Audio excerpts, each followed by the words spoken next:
Hanggang sa mga pagkakataong ito mga kababayan umaasa pa rin tayo ng milagro na makakauwi si dating Pangulong Duterte mga kababayan sa ating bansa. Dahil kapag hindi na siya payagang makauwi mga kababayan at tatapusin na ang kanyang kaso dyan sa ICC, aabutin po yan ng hanggang 8 taon o mahigit pa mga kababayan. At sa edad ni PRRD, napakahirap para sa kanya yan mga kababayan. Kaya naman, if worst comes to worst at matutuluyan po si PRRD mga kababayan na makulong sa ICC, pinakita po ng media mga kababayan ang kanyang kulungan. Narito po mga kababayan ang taas ng pader dahil baka daw umakyat si PRRD. Kaya sobrang taas mga kababayan para hindi kayang akyatin ng bilanggo kagaya ni Tatay Digong mga kababayan. At hindi lang yan, with all the barbed wires pa mga kababayan. At saka mga electric fence. Dahil kung tatakas na ang bilanggo, makukuryente muna. Diyos mio, grabe. Ganyan kahigpit mga kababayan. At dalawa po yan mga kababayan ha. Sa loob ng wall na iyon mga kababayan, mayroon pang isang pader. Parang kastilyo. Para siguradong hindi makakaakyat. At grabe, grabe talaga. Pero pagdating sa kwarto mga kababayan, hindi na masama. Sobrang ganda ang mga kwarto mga kababayan, parang hotel na. At least mga kababayan, habang nagtatrial, alam naman nating inosente si PRRD habang nagtatrial, at least maganda ang kanyang detention center mga kababayan at aircon pa. Panoorin po ninyo ha. Mula sa airport, agad na siyang dadalhin sa ICC Detention Facility sa Scheveningen section ng Hague Detention sa The Hague. Ang matataas na pader ng penitentiary. Sige! Taasan nyo pa, baka akyatin na ng PRRD. Diyos mio. Sino pa makakatakas niyan? Kumpleto sa barbed wire. Barbed wire, electric fence. May camera. Isang hawak mo dyan mga kababayan, tostado ka. At tatad na mga CCTV camera.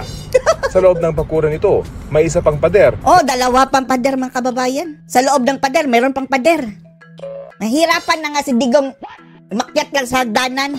Grabe naman kayo. Pero hindi naman lang si PRRD ang nandyan kasi mga kababayan, mayroon pang iba. Na malakas tilo ang itsura. Base sa website ng ICC, kompleto sa pasilidad ang detention center.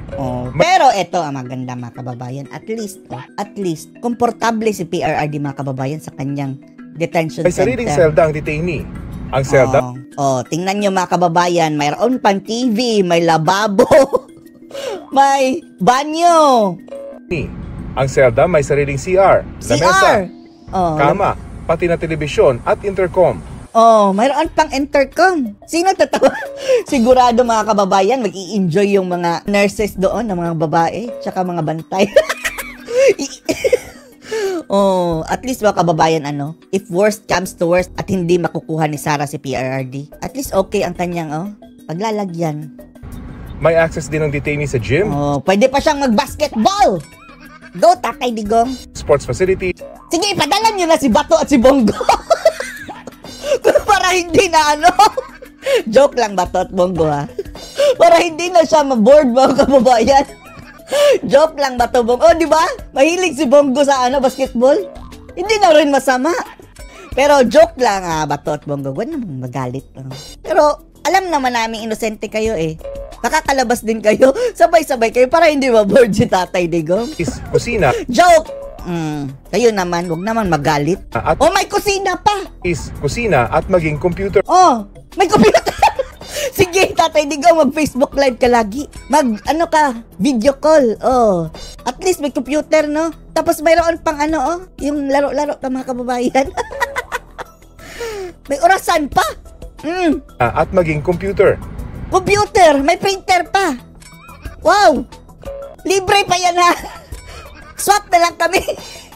Tatay Digong, ako na lang. Dito ka na lang, umuwi ka sa Pilipinas. Ako na lang dyan! Gusto ko yan, libre pa lahat. Wala nang bayad sa renta mga kababayan.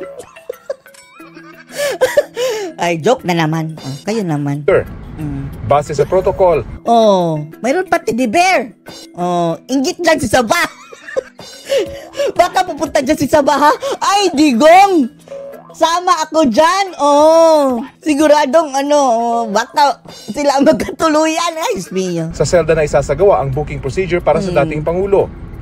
Pero umaasa pa rin tayo mga kababayan ha, na kahit maganda yan kanilang detention center mga kababayan at secure, masama pa rin yan para kay Tatay Digong Dahil matanda na siya eh. Malulungkot siya dyan mga kababayan. Kapag in isolation ka, yung ibang tao mga kababayan, mababaliw niyan.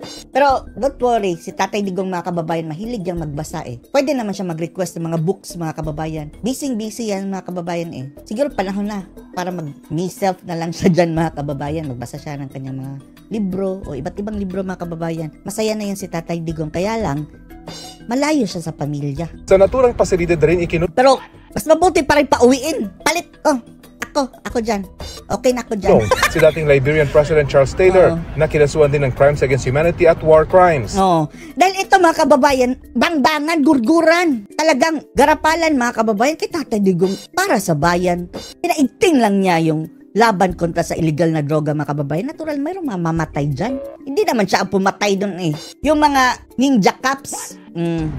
Ididiretso agad sa isang detention facility si dating Pangulong Rodrigo Duterte, oras na ma-turn over na siya sa mga kinatawan ng ICC sa The Hague. Ang itsura ng magiging selda roon ng dating Pangulo. Nakita na namin. Samahan mo. Tuwan-tuwan si Digong nito mga kababayan. Joke na naman. Baka matuluyan tayo mga kababayan, tapos ang selda dito ang pangit. Tayuan o matutulog kang nakatayo. Mahigit 24 oras matapos siyang arestuhin. Isakay sa eroplano. Kinidnap, correction media, kinidnap, rendition, extraction. At ilipad palabas ng bansa. Nasa biyahe pa rin hanggang ngayon si dating Pangulong Rodrigo Duterte patungo sa The Hague sa the Netherlands. Courtesy of Bangag. Kaninang pasado alas 8 ng umaga, oras walang kaulam-ulam mga kababayan. Sa Pilipinas, nag-stop over. Naghanap pa ng Coke. Inubos siguro ng BBM. Sabi ni Tatay Digong, may Coke ka? Wala, juice lang. Sabi ng kasama niya. Bigyan niyo naman ng ulam. Anyway, mga kababayan, kabiling-biling ng Sara, huwag kang kumain sa pagkain dyan. Bakain. May lason. Huwag kang minom sa tubig. No choice. No choice si Tatay Digong, mga kababayan. Ano kayo nilagay dyan sa... Yan ba ang bigas na tag-20? Na binibenta ni Bangag na yellow? Bakit dilaw yan Ang chartered na Gulfstream G550 jet sa Dubai para Sino may-ari niyan ng jet? gasolina. Pero bago mag-alas 4 na ng hapon sa oras natin lumipad ng eroplano papunta sa Rotterdam sa The Hague Airport. Sana in-intercept dyan sa Dubai. Ayon sa isang source, humiling ang pamilya ng dating Pangulo sa Embahada ng Pilipinas sa the Netherlands na alalayan siya pagdating sa The Hague. Pero hindi raw pumayag ang ICC dahil sa issue ng seguridad. Base sa protocol, mula sa eroplano, iti-turn over ng CIDG ang dating Pangulo. Grabe CIDG talaga ang nanguna. Yung ahensya ni Turiring. Eternal kamalasan, mga kababayan. Ang matitikman niyan si Turiring. Buong Pilipinas ang nagka-curse sa kanya. Sa mga kinatawan ng ICC, ang anak ng Pangulo na si Vice President Sara Duterte, kasalukuyan na rin bumabiyahe patungong The Hague. Sa panayam ng balitang halik kay Atty. Salvador Panelo, sinabi niyang pakay ng Vice Presidente na kumuha ng abogado na kakatawan sa dating Pangulo sa ICC. Kapag nasa kustodiya na kasi ng ICC ang isang akusado, i-schedule na ng pre-trial chamber 1 ang isang pagdinig para una, tiyaking ang akusado nasa kanilang kustodiya ang siyang inaakusahan sa kaso. Dito na nila ilalatag yung rules na nilabag ni mga Bangag na kababayan. Yung regularity sa pag-arrest at pagdala dyan na hindi dumaan sa local court. Inaasang sana ma-technical mga kababayan. Buti naman ng linggo para sa pagdinig sa confirmation of charges at kung may sapat pa talagang basihan para tumayo ito bilang isang kaso. Kung matutuloy ang paglilitis kay Duterte. Hindi pa pala sigurado mga kababayan. I-assess pa pala.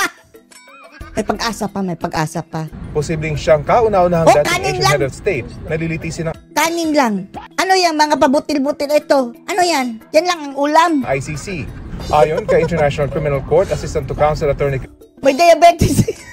Mataas ang blood sugar ni Tatay Digong. Pinakain yun ng maraming kanin. Ano ba? Cristina Conti, pinakamabilis ng paglilitis sa isang kasong crime against humanity ang 2 taon at pwedeng tumagal ng 8 taon. 2 to 8 years. Sana 2 years lang mga kababayan. Inosente yan si Tatay Digong. Maa-acquit yan mga kababayan dahil ang mga witness bato-bato, Las Cañas. Ganyan na ba kabulok ang mga ungas na to na maniniwala doon sa bato-bato, Las Cañas mga kababayan? Bangag lang ang naniniwala dyan. Bago ilipad. Ano masasabi niyo dito mga kababayan? Sa pinakitang detention center ni PRRD na mala hotel po mga kababayan, pero gayon pa man, malungkot po dyan. Anong masasabi niyo dito? Post the comments below.